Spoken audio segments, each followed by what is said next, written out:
នពាក្យគំរាមបងអង្វរព្រោះពេលនេះទើបដឹងប្រលឹងបញ្ចើចបញ្ជោគ្មានស្នេហ៍ស្មោះសរតបតបងវិញគឺបងងប់ងល់ម្នាក់ឯងបងវងវែងអឹងកោះត្រើស្មានថារហូតមកចម្លើយពិតជាស្រឡាញ់បងវិចខ្ចប់ពាក្យអូនទាំងអស់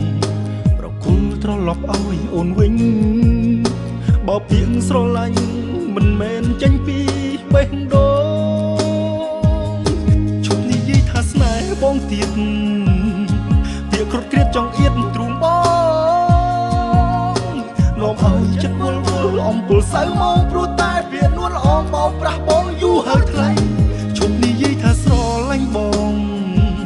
បើអូនមិនស្នេហ៍បងមិនខឹងស្រីកុំបងខំថ្មីបងមិនចង់ឲ្យថ្លៃឈឺចាប់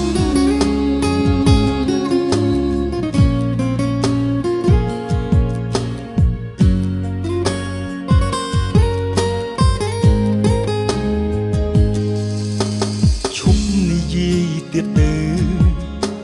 ឈប់អីលើនេះភ្លាម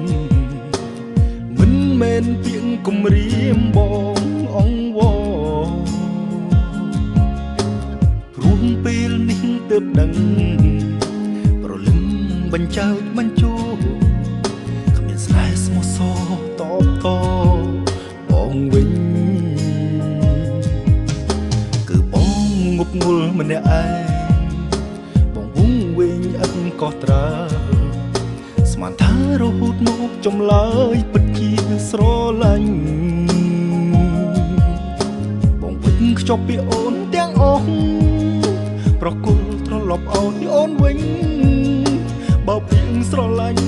មិនមែនចេញពីបេះដូងជប់និយាយថាស្នេហ៍បងទៀត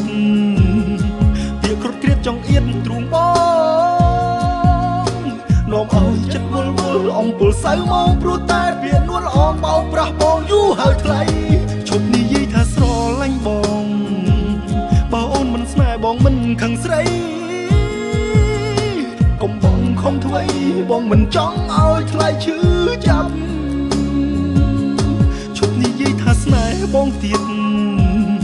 ពាក្យក្រត់គ្រៀតចង់អៀតទ្រូងបង